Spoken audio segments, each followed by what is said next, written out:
So getting to 10K a month is really difficult as a freelancer. In fact, it took me 3 years from when I went full-time freelance, but I want you to get there faster. So I'm sharing 5 of what I see as the most underrated skills in building a freelance business. These are things that I think a lot of freelancers overlook. So number 1, and it was probably the earliest one that I implemented, was clarity of offer. At the beginning, I was just trying to sell whatever I could. I had a range of experience from working in media for 15 years. So, I'd done animation, I'd done video, I'd done sound, and I was just trying to offer all of them.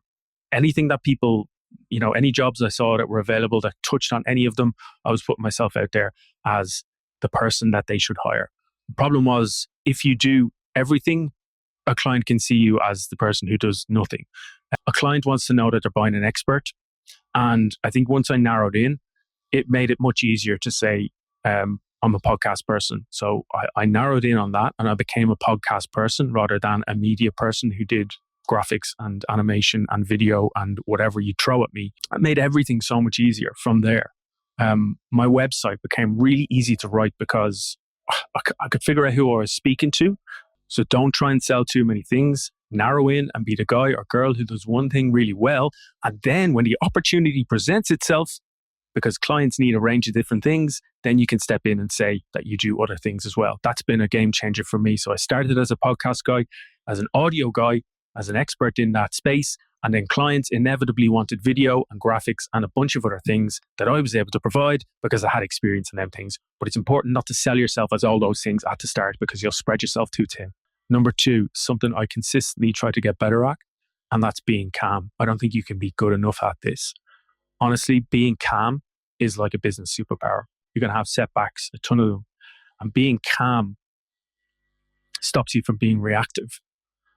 And that is then portrayed on every piece of communication that you do with clients and potential clients, every call, and every other aspect of your business. If you can remain calm and level-headed, that will come across and clients love it. Again, these are things that I see clients react to all the time. They love that element of calm. You go on a call and it's not frantic and it's not shouty and it's not heavy. It's just calm and it brings them to a place of ease.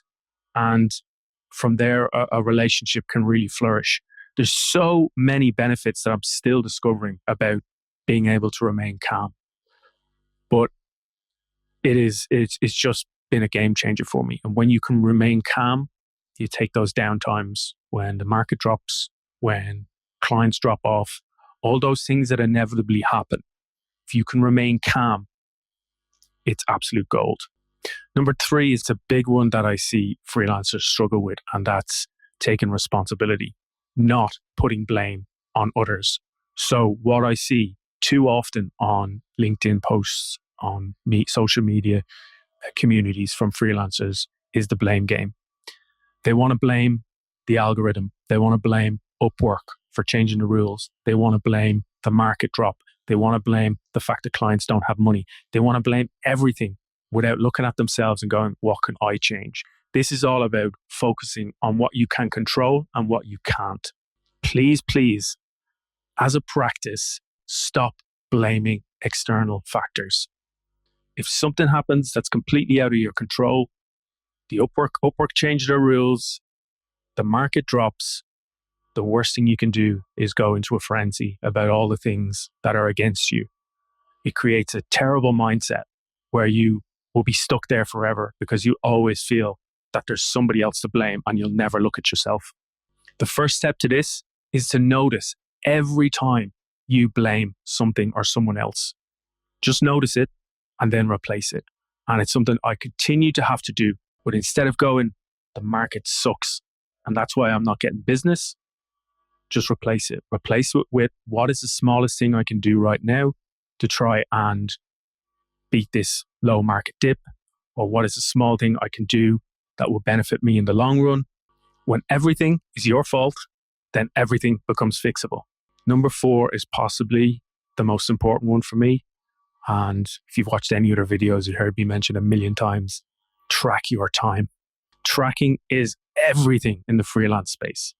So set your price. You may be happy with that price, but if you don't track your time, you will not know how much you earn from each job.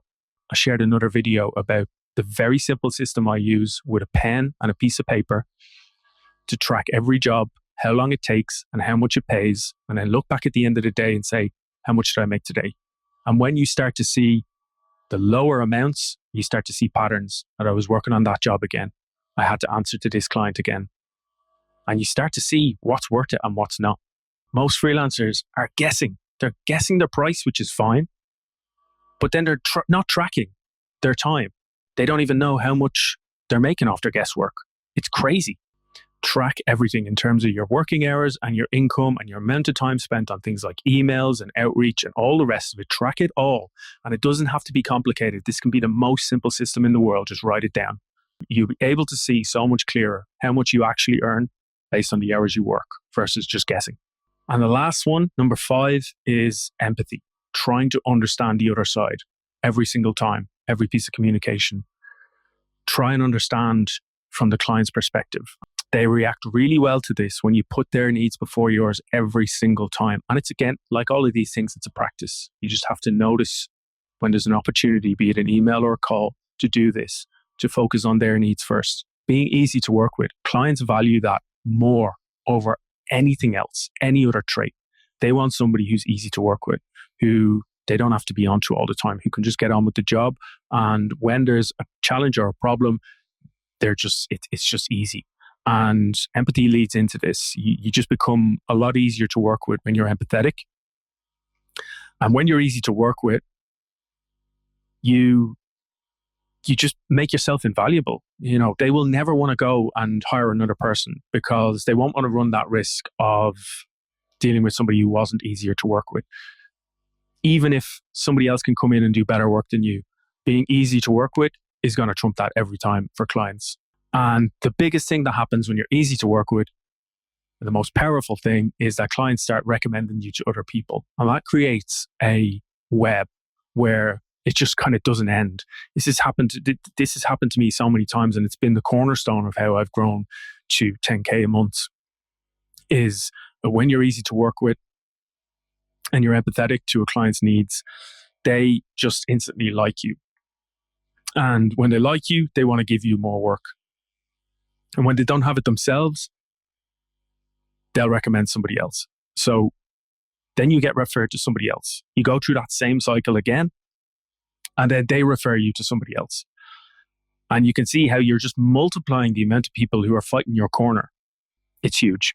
So I'm all about working smarter, creating a life for yourself where you love your work, but equally you have balance and you're not working all the time. I think that's super important too. And I think these things are going to really help you. And these things they're things that everybody can put into practice without huge investment, without any investment really. Most of the time it just starts with noticing. Just start with noticing these things and the opportunity for you to practice them and the opportunity where you're doing the opposite of them. And that is going to help you not just be a better freelancer, but a better business person. And you'll be well on your way to making 10K a month.